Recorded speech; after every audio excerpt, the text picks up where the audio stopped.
एक दफा का जिक्र है कि किसानों का एक ग्रुप एक गधा गाड़ी पर जा रहे थे और सड़क काफी तंग और खराब थी। सड़क पर ठोकर लगने से उनका गधा सड़क के साथ ही बने एक पुराने कुएं में, जिसमें पानी नहीं होता, गिर पड़ता है।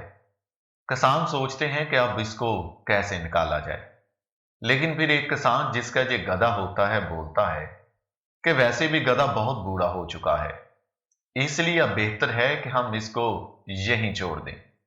तभी दूसरे किसान ने कहा कि हम ऐसा करते हैं कि इस कुएं को भी मिट्टी से भर देते हैं, ताकि कोई और मुसाफिर इसमें ना गिरने पाए, क्योंकि वैसे भी कुआं बिल्कुल खाली है और अब ये सिर्फ और सिर्फ इस तरह हादसात का सबब ही बन सकता है। इस किसान की बात के साथ दूसरे सभी किसान इत्तेफाक करते हैं। उन्होंने कुएं में मिट्टी डालना शुरू कर दी।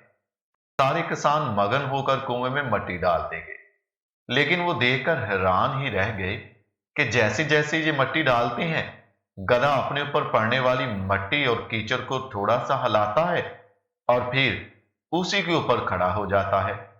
फिर मिट्टी डालते हैं, वो अपने जिस्म को हिलाता है, मिट्टी नीचे गिर जाती है और फिर उसके ऊपर खड़ा हो जाता है और इस तरह गधा बाहर आ जाता है। प्यारे दोस्तों, ये कहानी हमें बताती है कि जिंदगी में हालात जैसे भी हों, हमें कभी भी हिम्मत नहीं हारनी चाहिए।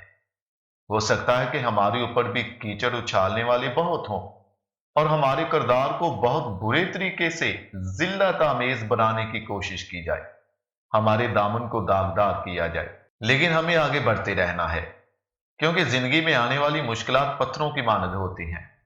अब ये इंसान के ऊपर मुनहसर है कि वो इन पत्थरों से जख्मी होकर वहां पर रुक जाता है या इन पत्थरों पर पांव रखकर ऊपर तरक्की की जानब बढ़ता जाता है।